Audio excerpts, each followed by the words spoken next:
मैं भारत को भारतीयता की मान्यता के आधार पर फिर से खड़ा करना चाहता हूं, उस काम में लगा हूं।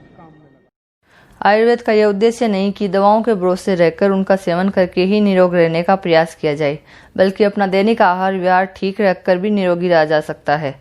वैदिक संहिताओं में मनुष्य को स्वस्थ और निरोग रहने की प्रेरणा बार बार दी गई है, इसलिए अपने शरीर को स्वस्थ रखना चाहिए। लेकिन आजकल की इस भागदौड़ भरी जिंदगी में ऐसा संभव नहीं लग रहा है। ऐसा नहीं लगता जैसे हम सभी एक दौड़ में शामिल है। न कोई ठहराव नजर आता है, न मन की शांति। बस चलते जा रहे हैं। सब एक दूसरे से आगे निकलने के लिए बड़े से बड़े ऐशो आराम के साधन जुटा लेने की खातिर इस दौड़ में शामिल है।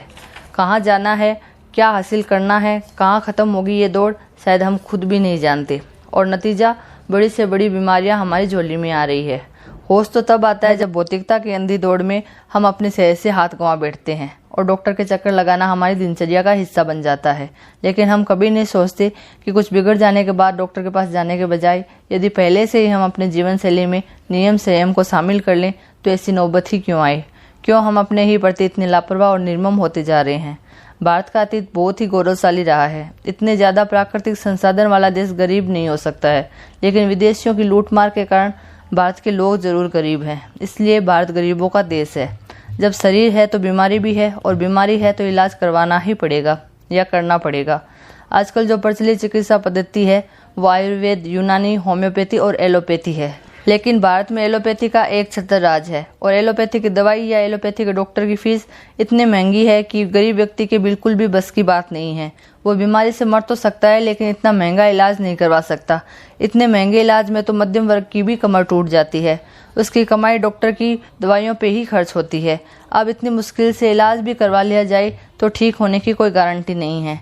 एलोपैथी खुद इस तथ्य को स्वीकार करता है कि एलोपैथी की दवाइयां जहाँ तेजी से रोग का निवारण करती है, वहीं उसके साइड इफेक्ट बहुत ज़्यादा है।